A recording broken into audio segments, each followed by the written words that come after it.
Hello everyone. This is G and I'm back with the fourth fourth video of the day. I don't often do videos in 4 videos in a day, but I just wanted to briefly comment on this, in particular because of the person who's making this comment, who is Liana K, who is someone whose content I have a great respect for, even if necessarily she and I don't necessarily get along anymore. Without diving too much into it, let's just say that Liana and I had a disagreement on Twitter back in November over Jordan Peterson. We had some words, we disagreed. We ended up more or less unfollowing each other online, and I unfollowed her on YouTube. And I have pretty much been keeping my distance ever since because I have no desire to start a fight or to rehash old drama and things like that. Now, whatever my disagreements with her about Peterson or about this, in this case with He Man, I want to say that I've always been a big fan of her work. And I would still, especially when it comes to like issues in gaming, right? I still think that she makes damn good content. It's just that we had a falling out, as as is what happens, right? Don't meet your heroes. Or I guess, don't meet the people that you follow on YouTube, on Twitter, right? You may end up unfollowing them and they may end up unfollowing you, right? But this isn't about rehashing old drama between us, and this isn't about Peterson. This is about a tweet she made about the new He-Man show. And again, while Liana is certainly entitled to her opinion, I respectfully disagree. Right, so here's her comment. Right, she says, and she's had several comments about He-Man. I'm not going to go over all of them. I just wanted to focus on this one in particular. Right, she says, if the show was called He-Man, too much Tila is a valid complaint. But the show is called Masters of the Universe, and the old show frequently focused entire episodes on characters who weren't Adam slash He-Man. This is why I hate these nerd fights. Basic facts go bye bye. Okay, well, that's what she said. Let me give my opinion. The first part. Here's the thing. Now, I will admit, I'm not the biggest He Man fan, not super knowledgeable in Masters of the Universe, but I believe that I've, over the years, heard the He Man series be referred to as both He Man Masters of the Universe, and Masters of the Universe, right? I've heard all three. Maybe more knowledgeable fans can let me know, but I've heard all three, right? But even if it were just known as Masters of the Universe, that doesn't change the fact that, generally speaking, people understand that the lead of Masters of the Universe is a male character known as He Man. And when you mention Masters of the Universe, people expect the show to be about He Man. There are plenty of works in manga, in anime, in comics, in games, in music, especially with band names, where the gender of the lead or the gender of the main members is not indicated. Right? There are works, of course, such as Batman, Superman, Wonder Woman, Spider Man, right? Madam Web, and many others, where gender is indicated. But just to give a few examples, you have uh, video games like Tomb Raider. The gender of the lead is not given, right? We know who it is. It's Lara Croft. It's a woman. But the gender is not indicated at all in the words Tomb Raider. Uncharted. Again, we know the lead is Nathan Drake, right? A man. But again, gender is not indicated in the word Uncharted. Same thing with Mortal Kombat and Street Fighter. And believe me, I've tweeted at her about this, so it's not as if she doesn't know what I think, right? So, again, Mortal Kombat and Street Fighter don't give away anything about the gender of the lead character or any of the characters in the work, right? And there are many, many more that I could bring up. So, in my opinion, this argument or defense of, well, the show isn't called He-Man, it's called Masters of the Universe, so too much Tila is not a valid complaint. I feel that complaint or that argument is an invalid argument because just like people understand that the lead of Tomb Raider is Lara Croft and Lara Croft is female, just like people understand that the lead of Mortal Kombat is Liu Kang and not Princess Kitana, right? If you're watching something called Masters of the Universe, people expect it to be about He-Man. That's the focus. He-Man. Same way if you're watching Thundercats, you expect Thundercats to be about Lion-O, not Chitara. Chitara is incredibly important. You can't have Thundercats without her, but at the same time, she's not the focus. She's not the series lead. Lion-O is. Same way that, Lara Croft is the series lead of Tomb Raider. There are certainly many characters who are integral and essential to that franchise who, if you don't have them, it's not a Tomb Raider game. But the lead of Tomb Raider has been and always will be Lara Croft. Right? So there is that. And then there's the second part of her argument where she brings up that the old show frequently focused entire episodes on characters who weren't Adam and He-Man. Here's the thing with that. Any long running work is going to have an episode or two focused on a character who is important to the story, usually very popular with the fans, but who is not the series lead. Let me use a video game example. Back in the late 1990s, I think around 1997, 1998, Midway, which is now NetherRealm Studios, but back then they were Midway Games. Excuse me. They released a video game based on a Mortal Kombat character. Right, it's totally all about this character. It's called Mortal Kombat Mythology Sub-Zero. And it's more or less the origin story of the original Sub-Zero character who later on became Noob Saibot. Here's the thing. When the next Mortal Kombat game came out, which I believe would have been MK4 at that time, late 1990s, the next major title would have been MK4. Sub-Zero, or rather Noob Saibot by this point, did not suddenly become the series lead. The game's story and plot didn't suddenly shift to revolve around him. The lead was still Liu Kang. Always has been, always will be, unless you watch the Mortal Kombat 2021 film, which minimized him to put in a original lead character nobody knew about or cared about or asked for. But I've made my grievances clear about that. I'm not going to rehash that, I promise. But anyway, regardless, yes, there was a episode, I guess you could call it, or a side story, right, about Sub-Zero. But he did not become the lead character, the lead protagonist character in MK4. Same way if you look at Tekken, you have a video game, a side game called Death by Degrees, and it stars Nina Williams, who's been in pretty much, I think, every Tekken game, at least every Tekken title I ever played, and I played up to like Tekken 4, Tekken 5, so I played a good chunk of them growing up, right? But when the next Tekken game came out, it didn't suddenly become the Nina Williams show, right? It didn't suddenly make her the series lead and focus on her history and her drama with her sister Anna and all this other stuff.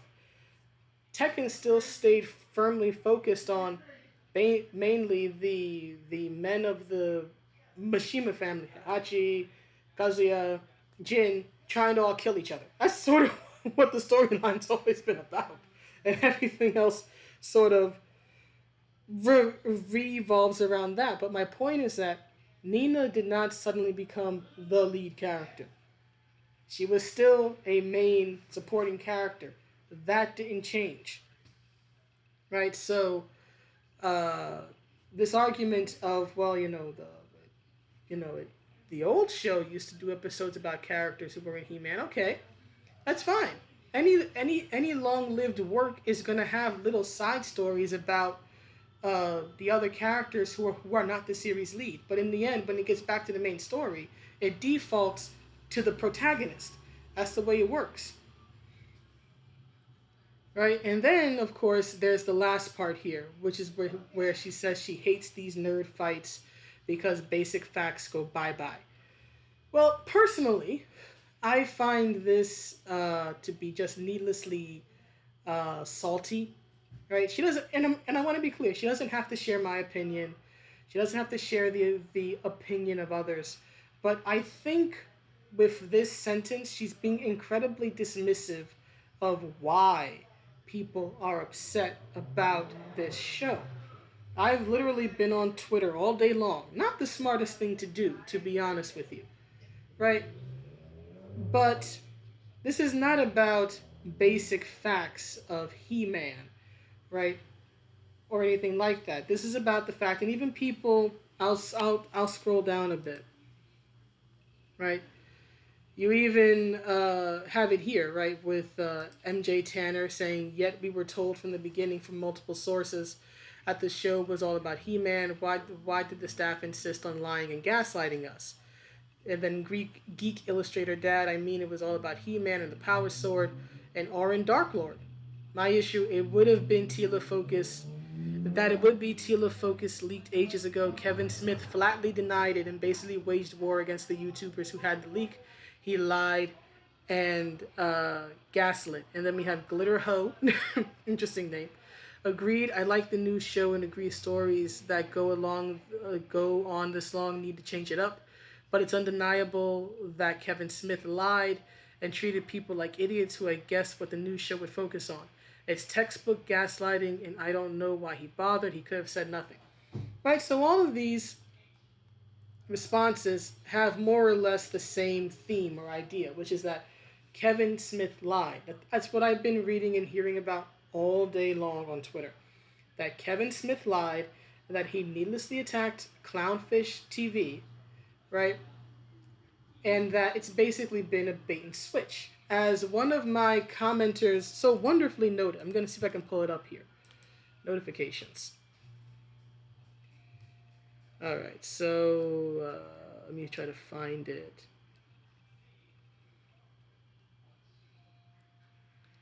Here we go. So let's see if it goes here. Right, so Infernal Laia, I hope I said it right.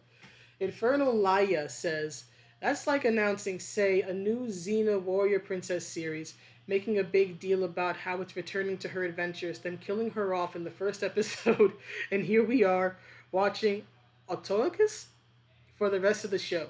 He's cool and all, but we were promised Xena." Did you read my mind? Because that's what I was thinking. With the exception of Autolycus, I was thinking more Gabrielle, but I was basically having the same type of thought pattern. It's like, if you said this is going to be Xena, Warrior Princess Revelations, and you market it on the imagery of Xena, right? Her sword, her chakram, her armor, right? That high pitched war cry, all that stuff. And then suddenly it's about Gabrielle, right? Suddenly it's like, oh, remember when she died, when Xena died at the end of the 6th season? And then it's really about Gabrielle, like, going on this quest to find out some mystery about her or whatever. That's what they more or less did with He-Man. That's what Kevin Smith did with He-Man. It's a bait and switch. That's what it is. It's a bait and switch. People were expecting He-Man because it's Masters of the Universe. All of the visual marketing, all of the trailers were about He-Man. Yet in the end, the series is turning out to be about more or less He-Man dying or being killed by Skeletor, and then, Tila and Evil Lynn and some other women sort of living in the aftermath and all that. And you know what the most frustrating part is? That's not even necessarily a bad idea. But you need to be honest about it, right? If they had marketed the show honestly and said, hey, He-Man is He-Man's gonna have this, big self-sacrifice moment, and then the story is really about, Tila and all these other characters sort of living in the aftermath of that and learning how to live without him and everything. I think some people, I'm not gonna act as if that idea would float easy.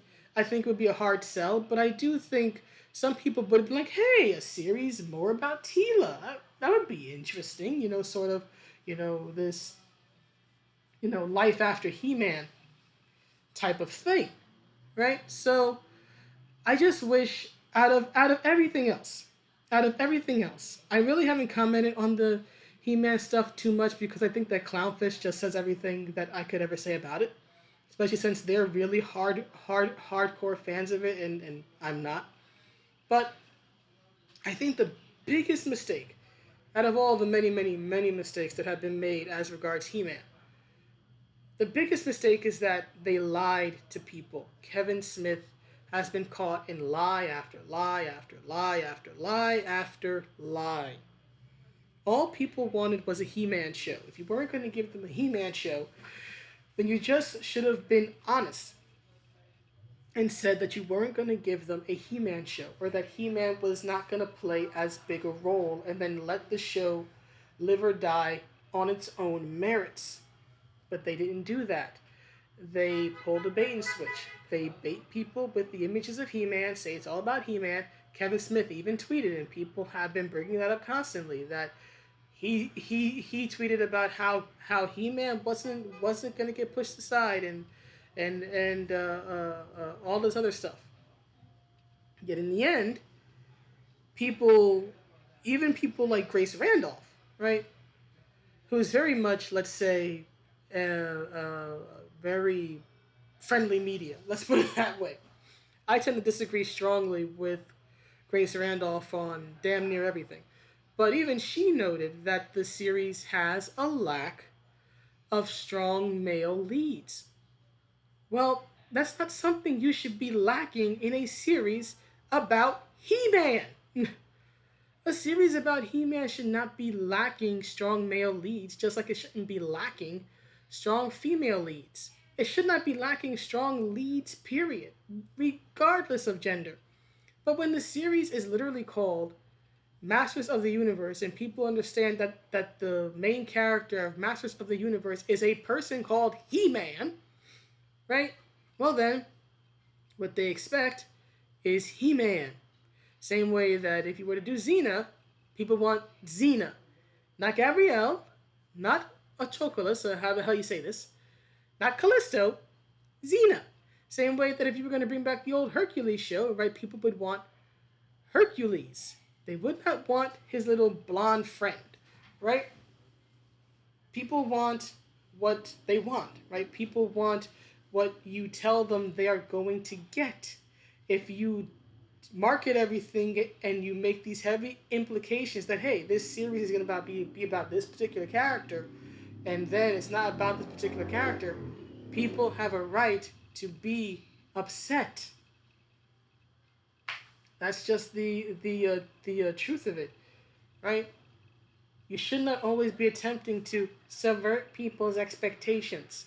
Sometimes the best thing you can do is be honest and meet the people's expectations, because you want fans to be happy, right? At least I would think. You would want fans to be happy. You want fans to buy your work, right? You want fans to buy the toys. You want fans to buy the merch and t-shirts and all this other stuff.